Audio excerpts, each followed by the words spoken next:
This is the Realme 3 and I don't know why it exists. So in the past I described Realme phones as the Poco phones of the sub $200 price bracket. The Realme 1 was a really impressive value proposition in terms of the specs you were getting. It had the Helio P60. In terms of the screen, it had a notched IPS LCD, but it was a fairly large one even at 720p with a good screen to body ratio. And yeah, whilst they're not exciting phones in any way, they do blow the competition out of the water on the whole in terms of what they can do for the price. The competition being things like the Nokia 1, which runs Android Go, the Nokia 2, which has a very underpowered Snapdragon, the Honor 7S, which was a horrible phone that was so slow it couldn't play 2D games and it lacked a gyroscope. So yeah, compared to those, these devices come out smelling of roses. But they're not perfect by any degree. The Realme 2 was actually slower than the Realme 1, and then the Realme 2 Pro came along and had a smaller battery. They're not necessarily steps forwards all the time. Sometimes they're 2 steps forwards and 1 step back. And the Realme 3 seems to be more of the same. It sports the exact same Helio P60 processor that we saw in the Realme 1. And that just doesn't make any sense to me. Why upgrade a device if you're not going to upgrade it? Over in India, they get the Helio P70, and that's a slight upgrade, but it's still very minor. We consider that there's not really much else to write home about. So let's take a closer look and hopefully try and figure out exactly what Realme were thinking here. The one thing that is noticeably different is the design. Instead of a kind of hexagonal effect on the back, you now have this gradient, which goes from dynamic black to radiant blue. Looks a bit nicer, has a bit of a curve on it, which does make it feel a little bit more premium, but it also feels very plastic, very light, just like previous models. And more disappointing still is the micro USB down the bottom. The micro USB, even on the Realme 1, felt outdated and out of place. On the Realme 3, it just, again, doesn't really make much sense. If you're going to upgrade this device, then that would have been where you'd start.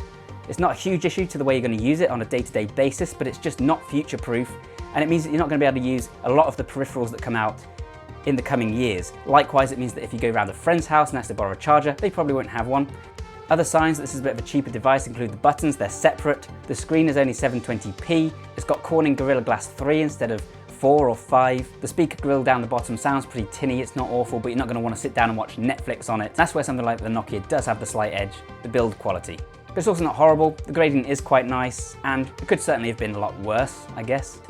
In terms of the gaming performance, the Helio P60 is not the fastest, of course. It probably falls just below the Snapdragon 660, which was the one found in the Realme 2 Pro. So again, this is a step down from a recent Realme device. You'll be able to play most games. PUBG runs okay on lower settings with occasional frame drops, but it's quite impressive that you can play PUBG at all on such an affordable device. Like I say, you wouldn't be able to do that on the Nokia 1 or on the Honor 7S.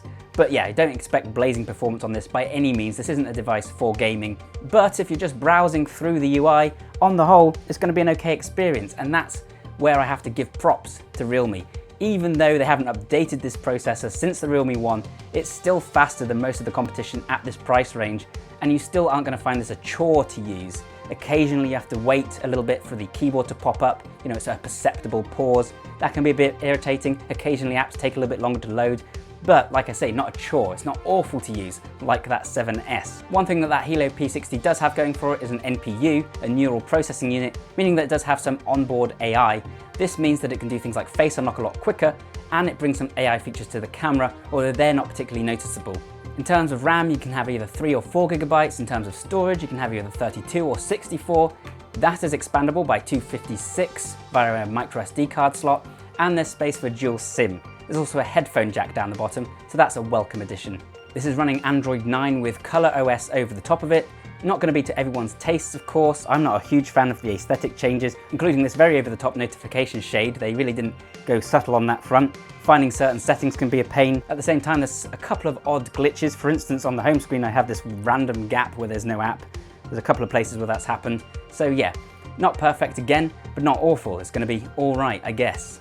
One aspect of the performance that is really impressive here though is the battery life. It has a 4,230 mAh battery, which combined with that low-res screen is actually really impressive. It'll last you well into a second day. Again, that's the same battery that's found in the Realme 2, not the same one in the Realme 2 Pro, which had a smaller battery. So again, it's not actually an upgrade. But in this instance, it's more of a case of if it ain't broke, don't fix it, as opposed to why didn't you upgrade that?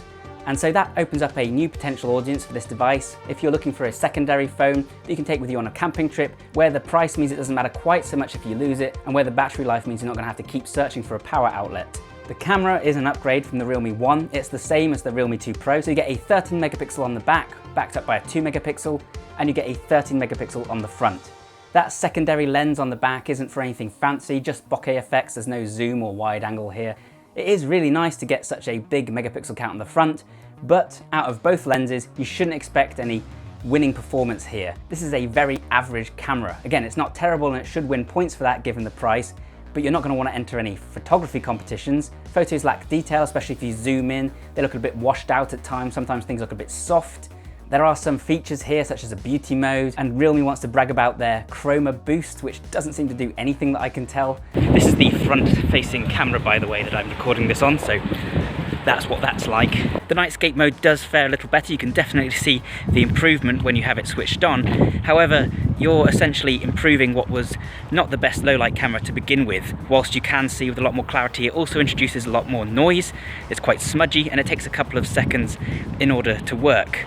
So to conclude, the Realme 3 is pretty good value for money in terms of the performance. You're not going to find it a horrible chore to use. It can do most things that you need it to. Basically, Realme has set a benchmark for what you should be able to accomplish at this low price point, and then they failed to live up to it themselves, although it's still better than a lot of the competition. I won't say don't buy this phone, it's not terrible, but I would recommend the Realme 2 Pro over this any day, and yeah, I just don't know why they felt the need to build it. They should have waited until they had an actual upgrade, or made this some kind of separate line, but even then it would be kind of redundant. So there you go, that's the Realme 3. It's good value, but it's pointless. Hope you found this video useful and interesting, guys. If you did, then please leave a like, comment down below. Let us know what you think of the Realme 3. If you have any theories as to what Realme was thinking here, there is a Realme 3 Pro on the way, so that might be the one that you want to wait for. Head over to AndroidAuthority.com for the full review. Whilst you're there, take a look around, check out some of the other articles. After all, we are your source for all things Android.